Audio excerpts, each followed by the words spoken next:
Imagine this, 2022, with me talking about the weather with the actual numbers right in front of me.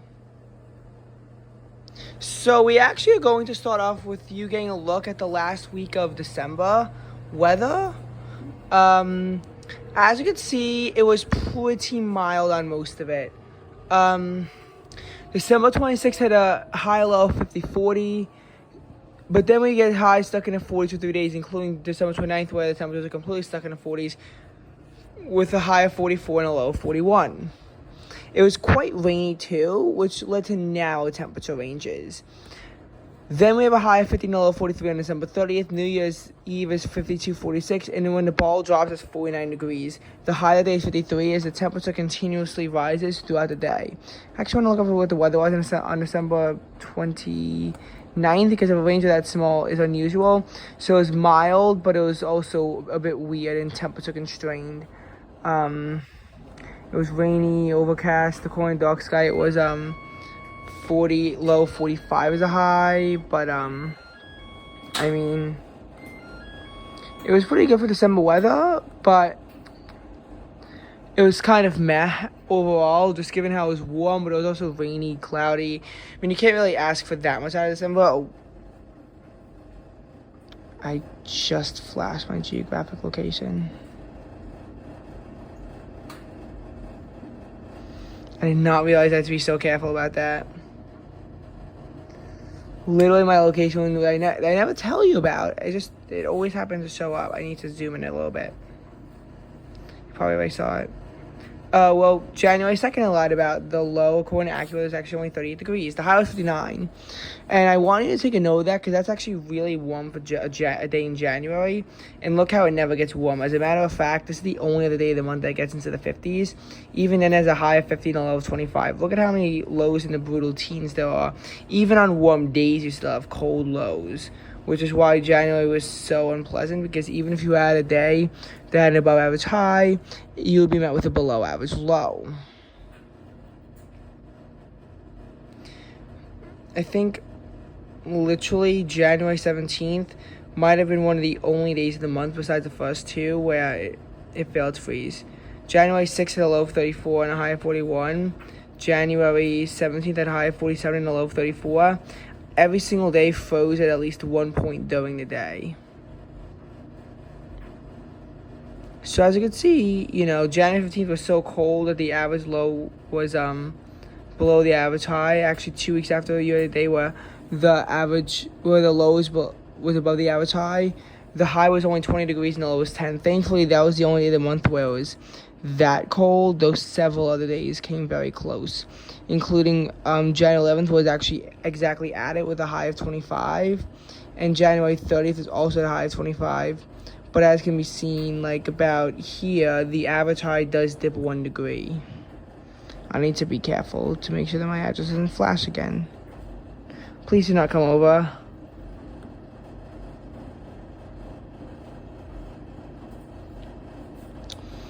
February, though, immediately gets better. February 3rd is a high of 47 and a low of 37. But one thing I want you to notice is the extreme temperature swings. For example, the high going from 51 degrees on February 4th to 29 degrees on February 5th.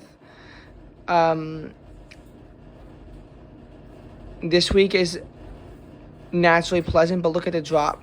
From 61.42 to 44.26 to 26.17.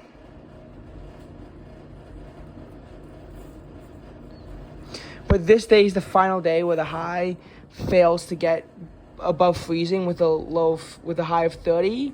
Though some days get close. February 20th had a low of 20 and a high of 36. You might be surprised why this day was the cold front, 50-27, on why it took so long. But I guess in the afternoon of February 19th, a very small warm-up came where the high got to about 41 degrees. It was very small, and besides that, like 1 to 2 hours, it was stuck in the 30s or 20s the whole day. But then you have some more mild days and forces in Seattle, including a 69-degree reading. But then that would be, the low would be 37, and that would be the high the next day, the day that we landed. It was quite unpleasant, actually, for parts of the month. And it was also a bit weird on how some of the days just had these surprise dips. And how much of a temperature yo-yo you were really really just stuck in. Like, look at the highs going from 51 to 44 to 34, and the lows going from 39 to 26 to 20. That happened from March 2nd to 4th. And March 5th is a warm-up where it warms from 23 to 44, and it takes pretty much the whole morning to do so, and it stays constant. As such, before a storm, we get rewarded with a day of 58-44 weather, and then the next day is 62-48 weather. I didn't show you how the last day in the teens, February 16th, although you might have seen it, it actually had a low of 17 and a high of 44. The next day, I have the same low, 44, and a high of 56. But I hope we can begin to see how these temperature yo-yos are a key part of the winter. By spring, they calm down. From January, the highest temperature is 59 degrees, and the coldest was 9. Last winter, it was 53 and 14. This year, February, ranged from I believe, 16 or 15 degrees, up to 69. Last year, it ranged from 12 to about 53. The highest temperatures in January and February were actually not that warm. It was just that a lot of days didn't get that much cooler than that until the end of January, and actually February was a below normal month. But March last year ranged from 21 to 82. This year it would only range from 20 to 66.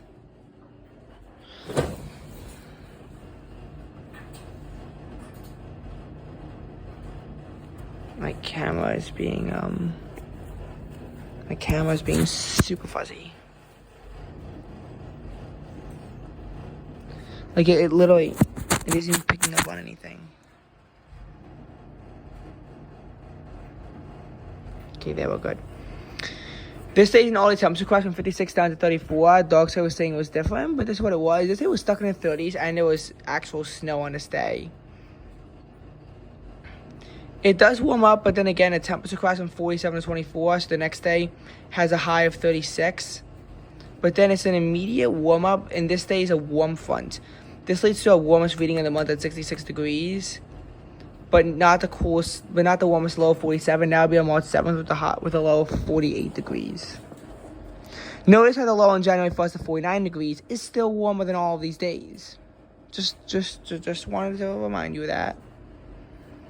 We had 4 days in a row of the 60s, and then the temperature snapped. March 24th is a warm front, but notice how Wood was only a 59-degree day. And with an Arctic breakdown, notice how March 28th is a high of 33 degrees. That is the coldest high for that day, and the last time we had a high that low was like in the 1980s for that late in the year. Also, the first time in the 1990s where the low got as brutally cold as 23 degrees. The next day wouldn't be that much better with a high of 39 and a low of 24, but then it would improve and we would finish March on a 60-degree day. We would start March 31st and April 1st would be twins with a high of 60 and a low of 44, though how exactly they achieved it is very different. We didn't really get that many temperature twins this year, and funnily enough, they happen to be at the end of March and the beginning of April. And this is stuck in the 40s, and it's also our last day with a high in the 40s with a high of 47 and a low of 40.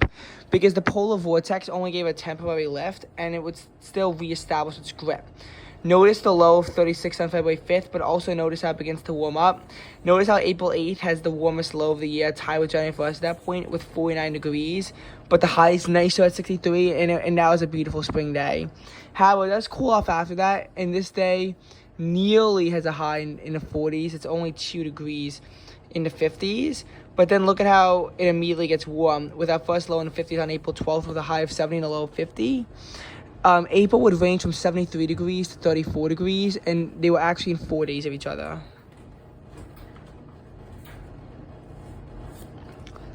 The low on April 18th, the high on April 18th was 1 degree warmer than the low on April 14th. April 14th would have the warmest low of the month at 54 degrees. Having this on the same day isn't uncommon, but it isn't common either.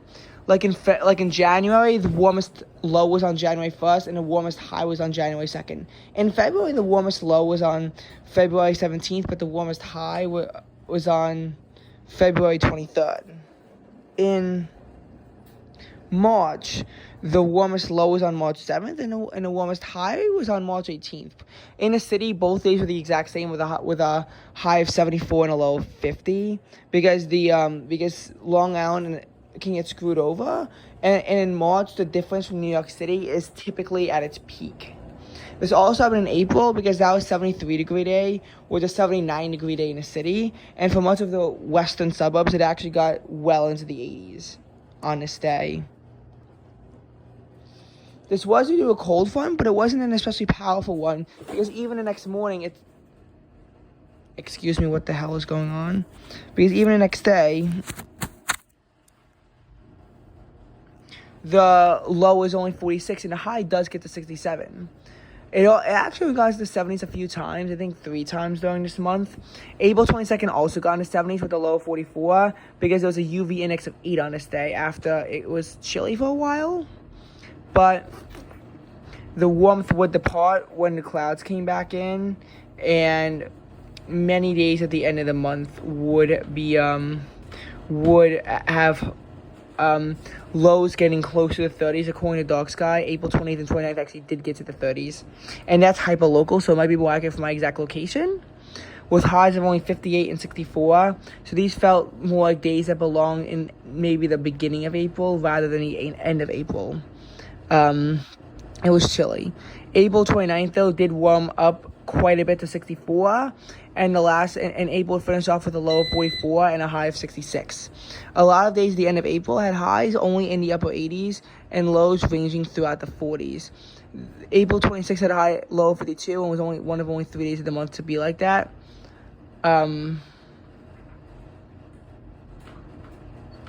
So overall, April's temperature climatogram wasn't that good. Also, March had one of each of those like very well high below average days. I don't feel like spelling out right now. May starts off as a continuation of April's conditions, with a high of 64 and a low of 40. Though Dark Sky actually put this at 41. But this is the last day of the year with conditions that are anything like this, like the end of last April. On May 2nd, what I like to sometimes call a permanent warm front comes in. A permanent warm front is a front that comes in that lasts for a while, because after this, it cannot get nearly as cold as what it did before. The high was 55, and that's how you could tell it was a bit of a warm front. May 3rd had a high of 59 and a low of 49. May 4th was 66.50. Dark Sky says it was in the 40s. May 5th was 70.54. May 6th was 60.49. May 7th was 51.45. When I told you it was a permanent warm front, that doesn't mean that a few cold days can't slip in. Then it was 58.45 and then 69.45. May 8th would be the last day of the year with a high in the 50s. And May 9th would be the last day of the year with a low in the 40s. Though according to Dark Sky, May 10th got into the 40s, which is a bit hyper-local. May 11th was the warmest day of the year so far, the high of 76 and a low of 53. What I want to tell you about this week was that none of these days were supposed to get as warm as expected. On this day, the predicted high was 54. On this day, the predicted high was 64. On this day, the predicted high was 68. On this day, the predicted high was 72. On this day, the predicted high was 69. I wore a t-shirt for some reason. Although with the actual high of 73, it wasn't that bad. This day, the predicted high of 72. This day was actually predicted accurately. And notice how close it gets to having a low in the 60s. That would happen the next Saturday, but this time the low is 59. This is a bit of a preview to summer, because dew points on all these days got into the mid-60s, and they only relinquish themselves at night when the lows manage to get into the 50s as well. But what I want to show you is that this is a bit of our summer preview. I don't want to say summer weather really happened until May 21st when we had a high of 90 and a low of 60, but there was a bit of a summer preview. The humidity relinquished itself on May 17th, allowing the low to get to 55 for the first time since May 11th. But like May 11th, it was a very warm and toasty day with a high of 78. Our warmest low of the month would be the 65-degree low on May 22nd, as a cold front would come in. That would bring us, so close to the 40s. We were only 1 degree off from having that on May 25th. That was annoying. But notice how May ends with a high of 93 degrees, the warmest reading during the month. The low of 61 was due to a backdoor cold front, which is why you might notice that June 1st has a low of 58 and a high of only 66. To put it another way, this day had a mean temperature of 77. This day had a mean temperature of 62. It got 15 degrees colder on average throughout that day. This was also considered by New York City to have the first day of immaculate weather,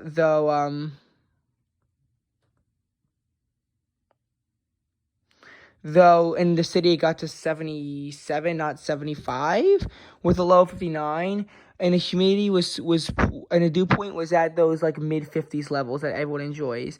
It's not warm enough for a heat index, but on the other hand, you don't need any chapstick or whatnot, and that's why people tend to enjoy dew points in the mid-50s. The next day, June 2nd, has a high of 78 and a low of 60, but it didn't feel quite that way with the rain. Then 73, 63, it was a cold front, with the next day having a high of 73 and a low of 56. Then 76, 54, and then 78, 56, and then 76, 58. You can kind of see how the 8 and the 6 here kind of flip a bit. But the mean temperature overall is the same. Oh, I had the low of 56, I thought the low was 55. But the mean temperature on these days is the same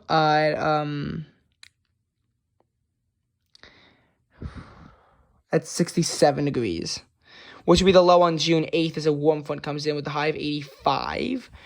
85, 66 the next day, temperature 20 Celsius of a high of 29 and a low of 19. That brings forth the cold front with heavy rain in the morning, and the next day it dips into the 50s, and the high raises barely into the 80s. It's barely because the low is 59, the high is 80. Blah, blah, blah, blah, blah, blah, blah, blah, blah. Warm, cold, warm, high of 91, low of 69. This is a 6-day stretch of cold temperatures.